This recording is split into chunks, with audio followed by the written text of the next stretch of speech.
So I was born and raised in Johannesburg, South Africa during apartheid. We went through a really terrible time experiencing real oppression Hmm.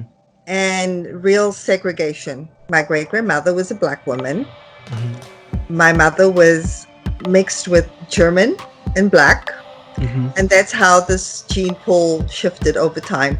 But in South Africa, if you had any kind of percentage of Black, you were considered non-white, Hmm.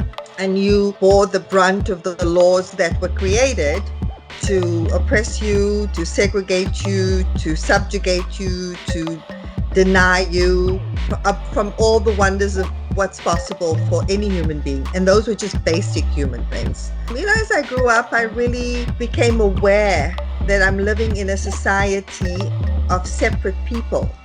And you would learn that you can't go there. You're not allowed to go there. You can't live in that place.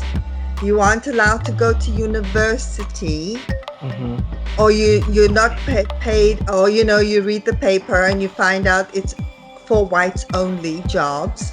Hmm. Non-whites need not apply. You'd see that written in the newspaper. So, what would that do for you growing up, knowing that there were these ceilings that you would never be able to get past? Like, no matter how far you push yourself, there are these regulations in place that are there to literally prevent you from moving up in the world. How did that affect you growing up? Well, there's a lot of depression, Hmm. a lot of self-hate, Hmm.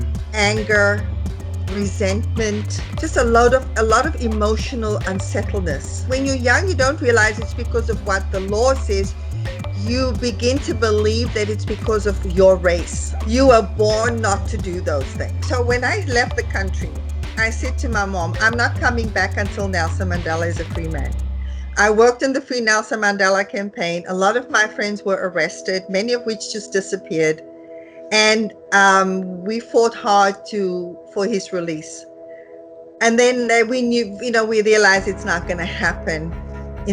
But I left the country saying, if he's not coming home, I'm not coming home. Hmm. The day he was released, this was 6 years after I had left the country, hadn't returned.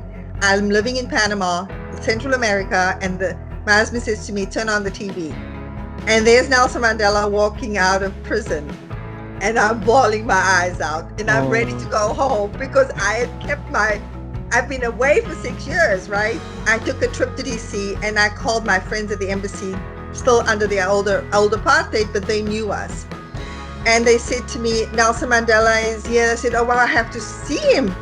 They said, he's going to be meeting with all the exiles in a hotel in the city. And I said, I have to be there. They said, so they got me a State Department clearance. And I did get to see. And so we were a handful of us. And he discussed the future of the country. And we all had to declare to him our promise to go back and help rebuild our country. And you are fulfilling that promise. And I said, I will do that. I can't promise when, but I will do that. So I did not know at the time what it would be, but everything I did was to develop myself and to grow and become so that I can actually do it.